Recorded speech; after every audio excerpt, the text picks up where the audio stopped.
Dear friends, happy to meet you once again through this video. In the YouTube series of Foreign Travelers to South India, I will introduce Abd al-Razak al-Samarkandi, a Persian historian who visited India in the mid-15th century. He was an envoy of Sultan Shahrukh of Samarkandi to the Kingdom of Calicut and Vijayanagar in the west coast of India. I am presenting the content from the book named The History of India as told by its historians, the Muhammadan period, from the posthumous papers of Sir H.M. Eliot, edited and continued by Professor John Dawson, published in London in 1872. There are interesting episodes of South India told by the envoy Razak when he visited India in 1441. We will see a few of them in this series. I will start with the description of Calicut. Traveler Razak has described the Calicut as a very safe and secured place for all the things arriving from various countries. So that will be presented in this video.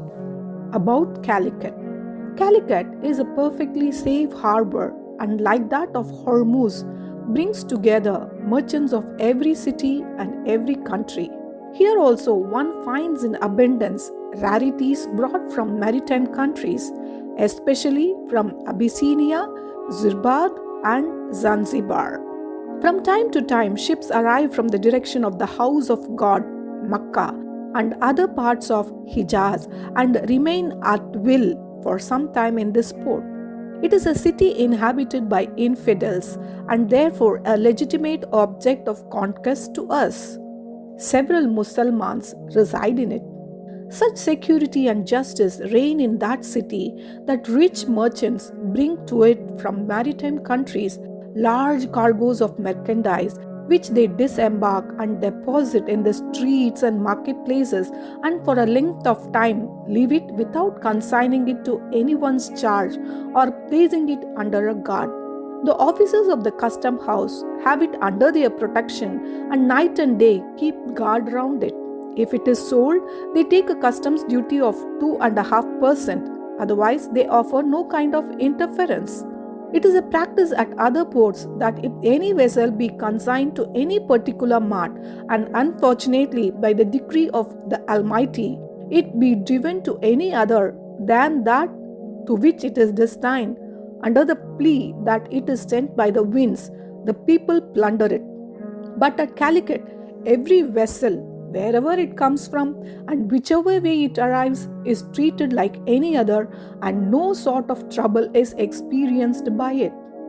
His Majesty, the Kakkan I Syed, had sent to the ruler of Calicut horses and pelisses, robes of golden tissue and caps such as are presented at the festival of the New Year.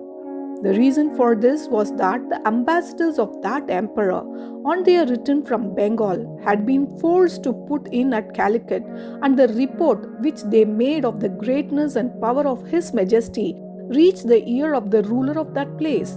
He learned from trustworthy authorities that the sultans of the fourth inhabited quarter of the globe, both of the east and of the west, of the land and of the sea, dispatched embassies to that monarch and regarded his court as the Qibla of their necessities and the Kaaba of their thoughts. His messengers, in the company of the ambassadors who were coming from Bengal, arrived at the august court, and the nobles made known his representation and displayed his presence. The envoy was a Mussulman endowed with eloquence, who represented in his address that if His Majesty would enter into relations with his master and send special ambassadors to him, His Majesty, acceding to this request, ordered his ministers to dispatch an ambassador, and the Lord fell upon this humble individual. This is Calicut harbor during the year 1441. I have many more interesting facts told by Razak. We'll meet you soon with another video of his visit to Calicut. Until then, thanks with wishes.